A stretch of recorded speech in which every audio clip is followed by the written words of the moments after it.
Good morning all my dear friend. আজকে আমরা আরেকটি নতুন রেসিপি নিয়ে চলে এসেছি বন্ধুরা। আজকে আমরা রান্না করব দেশি মুরগার রেসিপি। শীতের কনকনে ঠান্ডায় দেশি মুরগি সব থেকে বেশি খায়। আমাদের যে সকল বন্ধুরা এই ভিডিওগুলো দেখছেন সকলে কিন্তু এই টাইমে দেশি মুরগার পিকনিক করে থাকে। সো বন্ধুরা, আমাদের এই রেসিপিটি দেখবেন এবং ভালো লাগলে অবশ্যই লাইক কমেন্ট শেয়ার করবেন। আমাদের মুরগিটা ভালোভাবে পরিষ্কার করে নিয়েছি, এখন আমরা ভালোভাবে কেটে নেব। এভাবে আপনারা পিকনিকে বা বাড়িতেও রান্না করতে পারেন। দেখুন কি সুন্দরভাবে কাটছে আপনাদের রাহানা আপু। ভিডিওটি প্রথম থেকে শেষ পর্যন্ত দেখবেন এবং কি কি ইনগ্রেডিয়েন্টস আমরা ইউজ করছি এই দেশি মুরগা রান্না করতে গিয়ে সম্পূর্ণ দেখবেন। ভিডিওটি ভালো লাগলে অবশ্যই বন্ধু বান্ধবদের সাথে শেয়ার করবেন এবং ভালো লাগলে অবশ্যই লাইক কমেন্ট শেয়ার করতে ভুলবেন না। আমাদের এখন মুরগিটা ভালোভাবে কেটে নিচ্ছে। ভালোভাবে খোসাটা ছাড়ার জন্য আমরা প্রথমে গরম পানিতে ভিজিয়ে রেখেছিলাম। এরপরে আমরা মুরগের গা থেকে লোমগুলো ইজিলি ছাড়িয়ে নিয়েছি। দেখুন একটাও গায়ে লোম লেগে নেই। ভালোভাবে আমরা এখন কেটে নেব। দেখুন কি সুন্দরভাবে ইজিলি কেটে নিচ্ছে। মোরগের ভিতরে দুটি ডিম দেখা যাচ্ছে বন্ধুরা। দেখুন আমাদের কাটা অলমোস্ট কমপ্লিট হয়ে গেছে। আপনারা যে সাইজে কাটতে চান সেই সাইজের কাটবেন, ছোট কাটতে পারেন, বড় করেও কাটতে পারেন।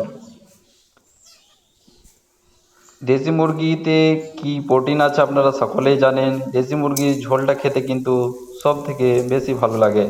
আমরা রান্না করার জন্য সরিষার তেল নিয়ে নিয়েছি পরিমাণ মতো এবং আমরা আগে থেকে পেঁয়াজ কুচি কুচি করে কেটে নিয়েছি, কাঁচা লঙ্কা আমাদের ফ্রাই কমপ্লিট হয়ে গেছে পেঁয়াজটা। এখন আমরা এর সাথে মাংস ভালোভাবে মিক্স করে নিচ্ছি। এভাবে আস্তে নাড়াচাড়া করবেন, বেশি জোরে কম আঁচ রাখবেন যাতে না লেগে যায়। এখন আমরা এর সাথে রসুন পেঁয়াজ বাটা দিয়ে দিলাম, এর সাথে পরিমাণ মতো জিরা পাউডার মিক্স করে দিলাম। এখন আমরা এর সাথে পরিমাণ মতো লবণ মিক্স করে দিলাম।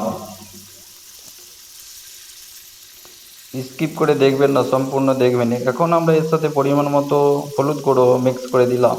এখন আমরা এগুলো সবগুলো ভালোভাবে মিক্স করে নেব যাতে প্রত্যেকটা মাংসের গায়ে লেগে যায় মশলাগুলো।